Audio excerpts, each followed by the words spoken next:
So ayan po mga kabayan, kami sana ay pagpatuloy namin yung paglinis sa palibot mga kabayan dahil nga po doon sa ahas na malapit nakamuntikan ng makagat si Tatay Romy dahil naghahabulan yung ahas at daga mga kabayan. Tapos biglang pumunta doon sa kanilang paahan ng kanyang pamangkin. Buti na lang nakita ng kanyang pamangkin mga kabayan, kaya isa sa kanila walang natuklaw. Kamuntikan na. Siguro yung ahas dyan sa mga butas-butas ng mga kabayan, no, may dalawang butas nga dyan, ay pinalagyan ko ng bato yung butas niya. Hinarangan ko kasi, syempre maglakad-lakad dyan gabi mga kabayan. Tapos hindi natin alam, no, ay nakaantabay siya sa daga. Tapos maapakan natin yung ulo, ay nako. Yung itaas, okay na, nalinis na namin to. Yung itaas po mga kabayan, okay na at may mga pananim na po yan. So wala nang problema. Ang problema namin dito sa likod, lalo na dyan sa may bandang kusina, nandyan, dyan lumabas yung ano, yung ahas, kaya delikado.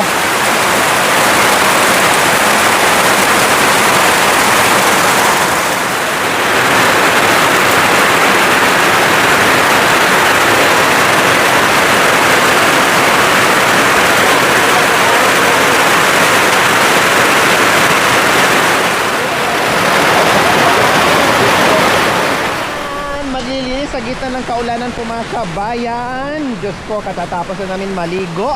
Pero eto, maglilinis tayo. Grabe mga kabayan, no? Ang lakas ng ulan. Ang sarap mga kabayan. Mga kabayan, oh, may mga alugbati. Alisin natin to. Kasi anuhin natin, itanim natin ulit. Ito, alisin to, oh. Tanggalin ko yung alugbati. Ha? Rap, tanggalin mo tong alugbati, Rap. Rap, tanggalin mo to, oh, sayang. Kasi ano na, natanggal na.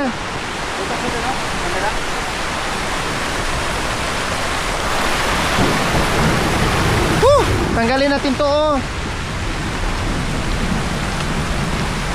Yan. Ito, Rap, tanggalin mo yung mga ano, Rap, oh. Yan. Oh. Kasi maglagay tayo ng ano, ng gapangan niya. Kasi ang dumi na dito.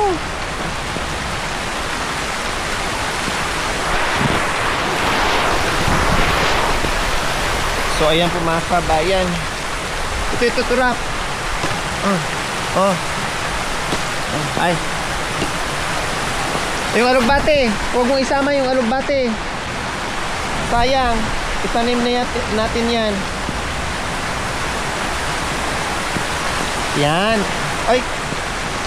Yan. Oh. So tanggalan natin ng ano to mga kabayan. Tanggalan natin ng ano. Tapos yung iba, itanim natin. Tapos kapag gumapang na siya, maglagay tayo ng balag, ganon, para hindi mahirapan.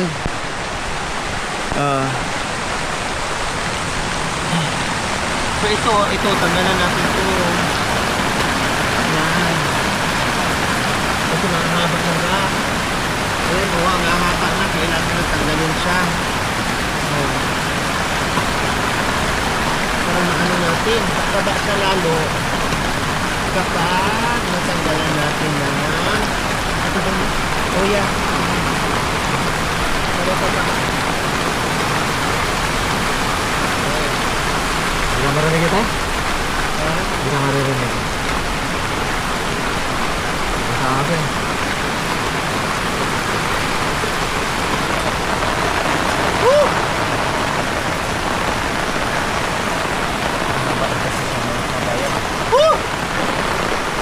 Tanim mo. Tanim.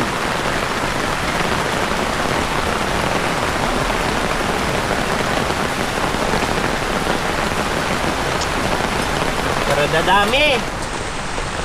Magtanim tayo ng alokbate mga kabayan. Kasi sobrang haba na. So para tumaba at panibago mga kabayan, magtanim tayo. Para hindi sayang ang tag-ulan.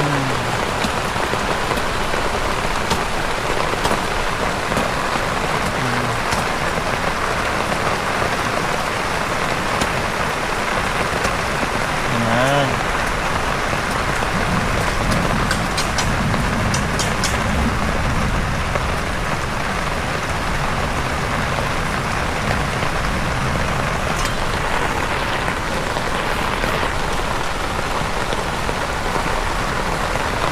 Diba? Kasi gumagapang nyo. Kahit yung sa mga bilang.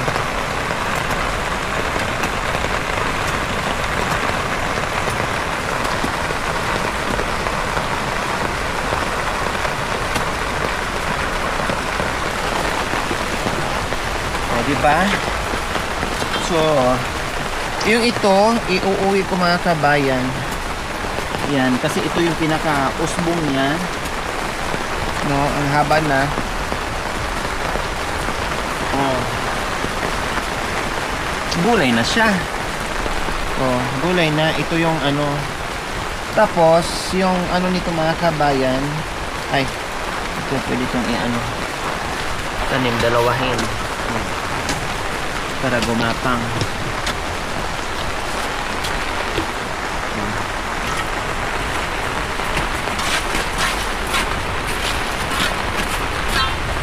Dito yung ahas mga kabayan.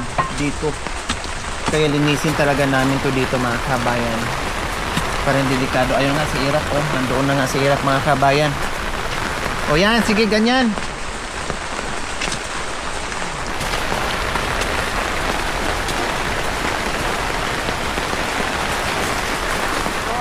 So ayan po mga kabayan, nandoon na si Tate Ronnie and si Erica. Ayun. So tapos na po namin dito.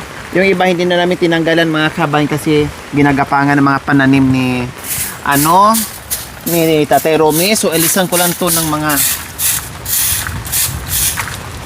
dumi para yung ahas wala na silang pagtataguan. Diyos ko, nakakatakot mga kabayan. Kaya pag sa gabi, ito dito natatakot ako dito sa gabi mga kabayan habang meron akong ginagawa dyan, nagsasaing, nagluluto o naghuhugas ng kanilang mga pinggan namin. Alam mo yun, gusto ko nakabahan.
So ito dito mga kabayan, kasi ito yung mga tambakan nila. So isa din to sa pagpugara ng ahas kapag hindi natin linisan ang palibot. Tinanggalan ko nga to ng mga kabayan ni isang tabing kasi syempre malamig, no? At baka nandiyan yung ahas mga kabayan, kaya Natatakot ako. Ito, linis kami ng linis. Ito mga kabayan, ito yung part. Malinis lang namin to. Hindi ka na kakabahan yan. Tapos yung doon, nalinis na rin dito, nalinis na rin yung doon na lang sa harapan mga kabayan sa kabilang side. Doon sa bahay ni Marvin. Kasi ito na lang nandito na part na naiwan. Kahit dito lang, hindi na masyadong doon talaga dahil lawak niyan.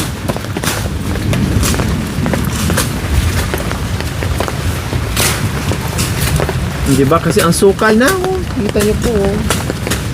Lalo na pag tag-ulan, mabilis sumukal ang mga damo. Hanggang dyan na lang, Rap! Rap! Hanggang dyan na lang. Para malinis lang natin ng ano.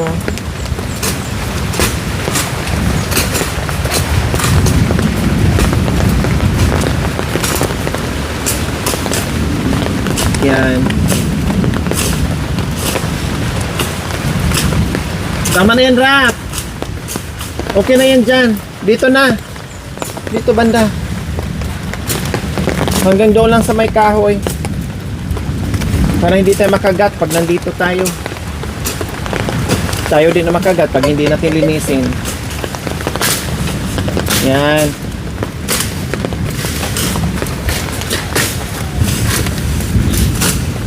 O, dandan ha. Mabitawan mo yung ano.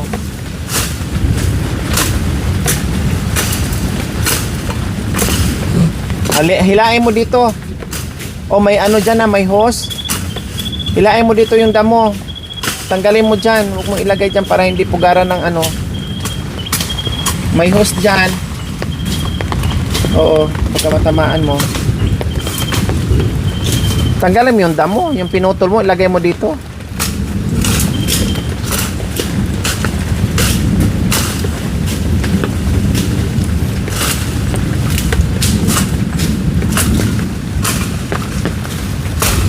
Dandahan.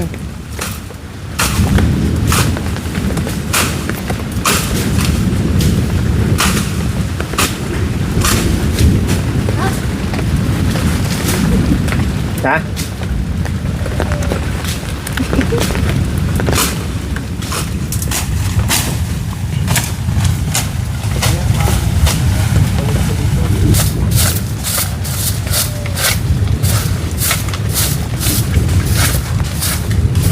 Sako ako dito mga kabayan na may sako ako dito na paglagyan ng basura, tinatanggal din niya. Hindi ko na alam. Ito mga ano to, pakwan.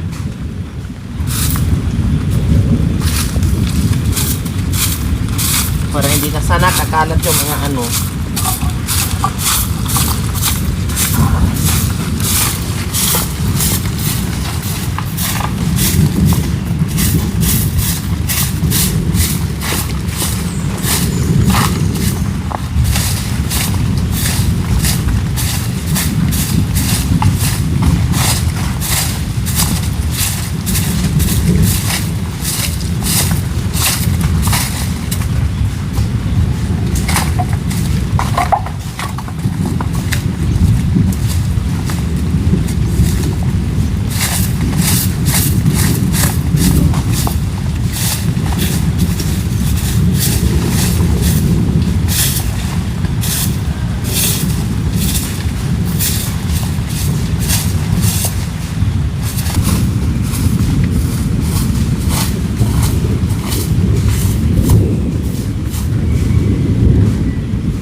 Ano ba ka rin?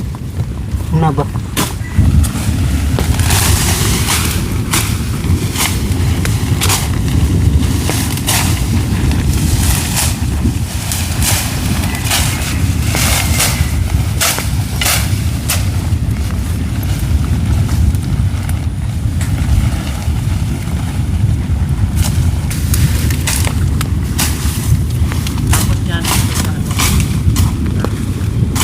Saan?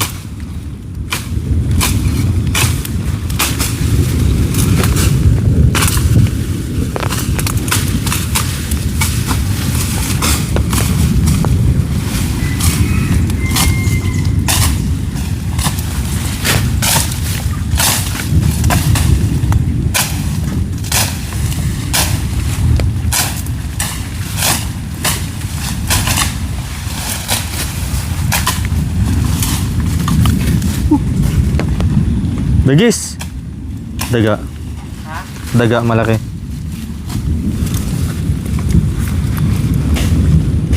Hup. Hup.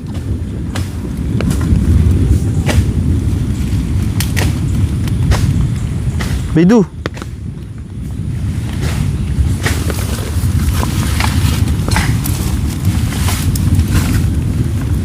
Hih.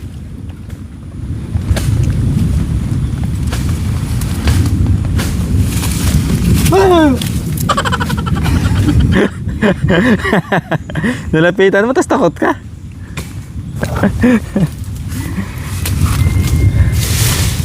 Dun o, dun. Pumunta dun, harap. Nandun na siya.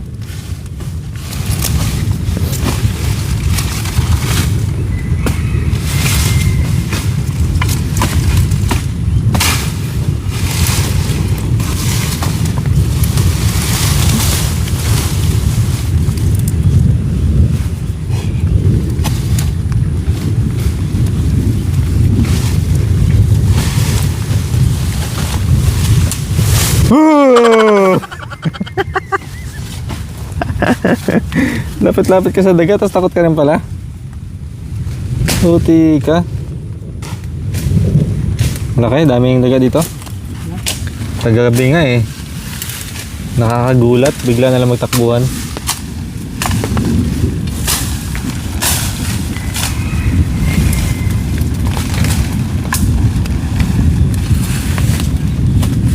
Ito, may butas dito.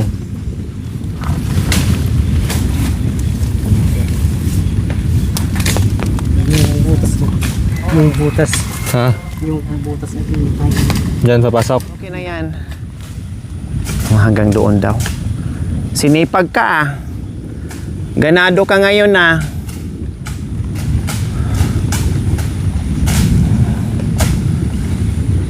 Mag-ano mga kabayan. Masarap maglinis kapag ganito yung eksena na maulan, 'di ba? Masarap maglinis mga kabayan, bongga. Ako basa na rin ako. Si tatay nakakaputi. Si Irap may dala ng hiram ng damit kay tatay Romy. Sabi ko manghiram ka baka mamaya ginawin ka kasi mamaya pa tayo uuwi. Okay na yan dyan. Rap. Erika. Okay na yan dyan. Dito na banda. Tama na yan.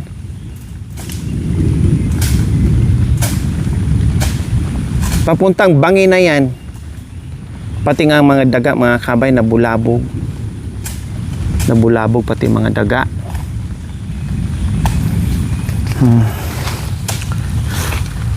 Areko.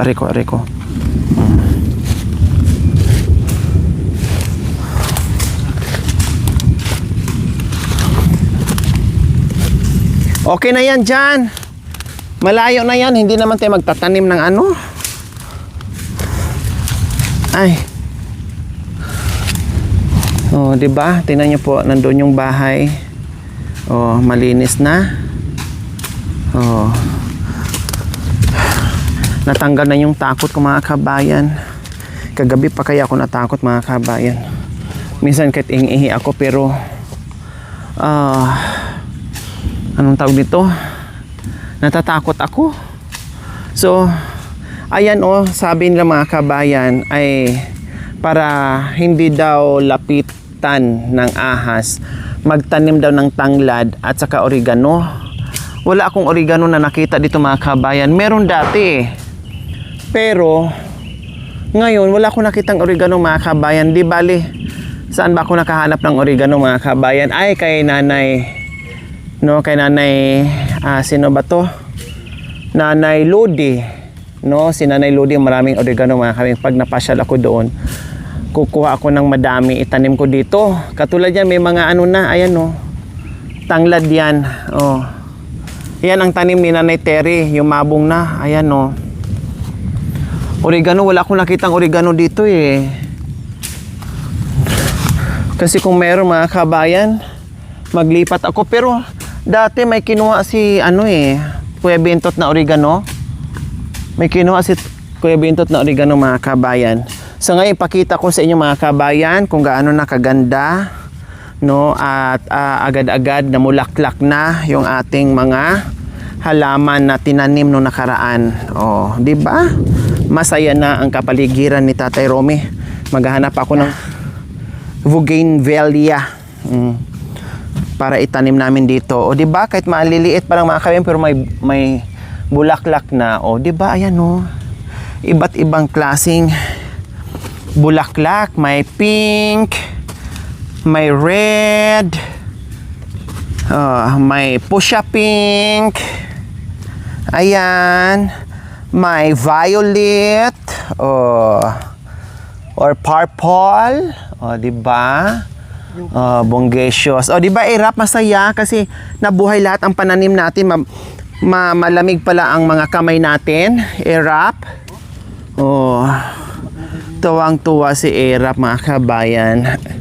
Lahat ay Yung pumog. merong bulaklak. Tatlong klaseng bulaklak ay tatlong klaseng kulay ng bulaklak na meron kami. Wala ako nakitang puti. Siguro hindi pa lumabas. Kulay puti. Ayan. Oh. Wala talagang kulay puti mga kabayan. Baka ano lang talaga to. Red, fuchsia pink at saka purple. Oh, yung ating ano, yung tawag nito, yung palong, buhay din po lahat mga kabayan. Oh. Walang namatay, buhay lahat. Ang ating mga halamin. Bongacious.